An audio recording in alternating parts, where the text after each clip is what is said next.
Get up quite early this morning after receiving just the worst message possible. We've been sent a photo of my boat, not in its happy state on its mooring, but instead lying ashore. Here it is in front of us. The mooring line chafed on the fair lead. And how are you feeling, Esther? well, not great, to be honest. Look at the way this is one's worst nightmare as a sailor, isn't it? Oh, and it's like right on the rocks. And, yeah, well, I think the first obvious thing to do is to sort of check the hull. But I think you've had a very lucky escape. See, it's not actually touching the rocks there. I can put my hand under there. This is where Dad's come in, because I think you've been incredibly lucky, because the boat has come off its mooring from out there, what we call under tine. The mooring rope has chafed through on the front, so you can see here, and the boat has drifted. It's drifted over the shelf, over the reef, and it would have headed straight off to Bembridge Ledge and into the side if it wasn't for the lifeboat pier, which is held back by the mast and the forestay. And because she's a tough old boat, I'm actually expecting relatively little damage, but there will be some.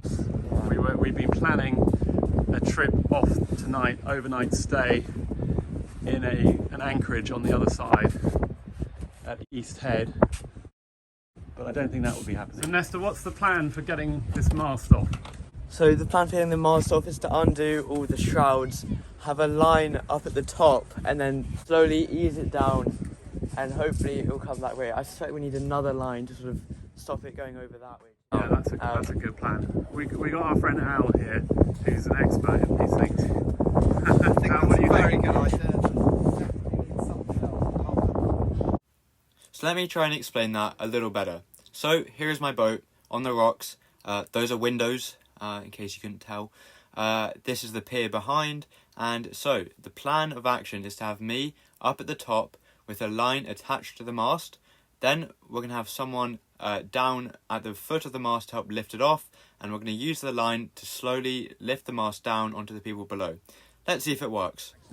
So we're now at the top of the lifeboat here with the mast, but we are now attaching a line to the mast so that when we do slowly bring it down, well, it won't just crash down. We can slowly ease it down. So currently at the bottom there we are undoing the shrouds. So yeah, I'm gonna go back down and start undoing some more.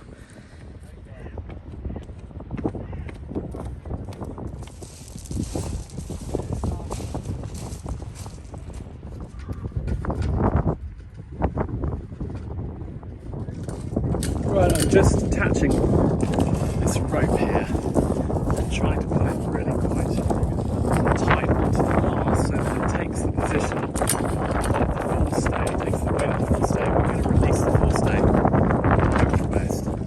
The update is we are about to take the forestay off, but it is extremely tight because it's caught onto the pier. So we're now attaching a line, a sort of safety line, to stop it from flicking off. Where the pliers go. Oh god, the bloody video wasn't on. Nice. All that. That's the key bit. So we're now undoing this bottom bolt of the mast. Once we have a line at the top to let it go down slowly. Yeah, things are definitely underway. There we go. I'm now up at the top, holding the mast. It should still stay even if I let go because the stays are still on. The shrouds, but they are being undone as we speak. So yes, it shouldn't be long until the mast is down now. I'm now just slowly lowering it. There it goes.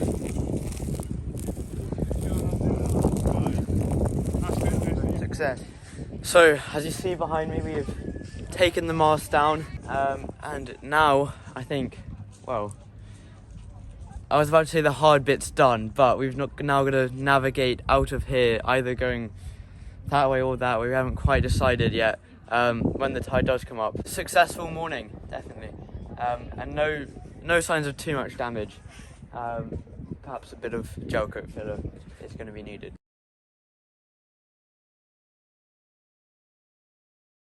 Okay, so we've just picked up the mast that we took off this morning, and now we have to walk it right the way around the beach to the yard where I first refit the boat, and then the mast will shortly be joined by the boat, which will get a lift out so that we can have a look at the hull.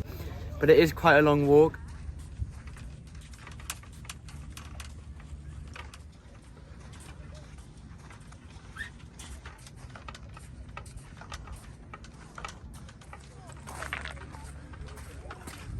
One eternity later.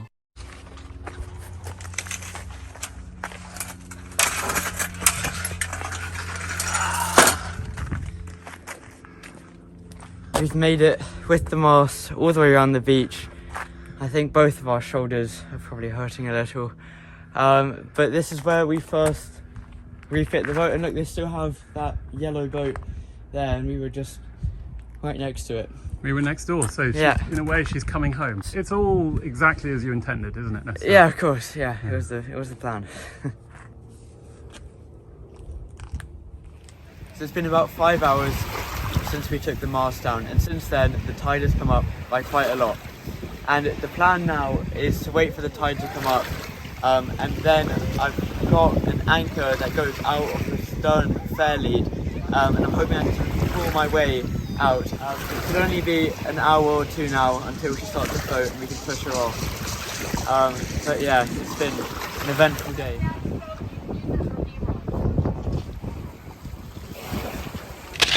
So, this was the team. We had Martin, who lived just opposite the lifeboat pier and saw the boat and came down to help. He's actually a professional salvager, so couldn't have asked for any better. We had myself, my dad, and then 2 really helpful people from the beach. So thank you all so much for helping. It really couldn't have done it without you.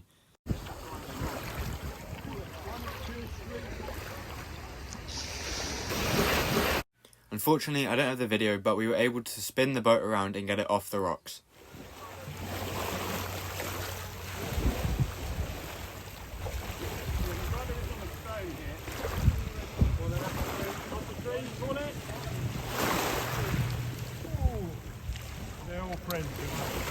No, we didn't know any of them. They all just came out to help. It was so nice. Everybody just came out to help. And so, with some luck, the outboard started and I was off. Again, thank you to everyone who helped. It would have been a very sad ending for this boat.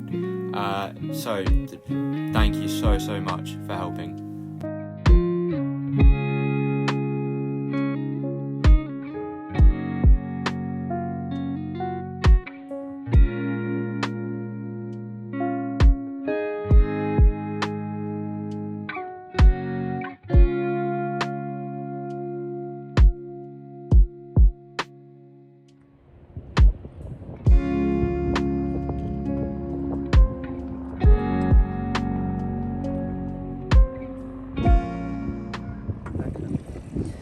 At last she's back on her mooring. She does look a lot sadder and smaller without her mast, but she is alright, we think.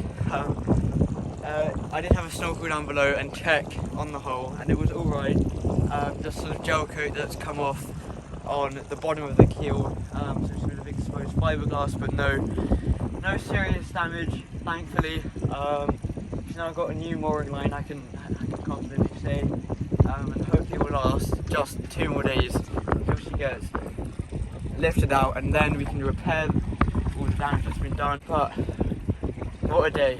Can't really plan anything with boats, I don't think. Time to go do some relaxing, de-stressful fishing. Thank you for watching to the end of the video. If you did enjoy it, please consider liking and subscribing. Next week's video, I get the boat lifted out and I do all of the repairs and get it launched again in just 2 days. So subscribe to see the damage and to see the refit.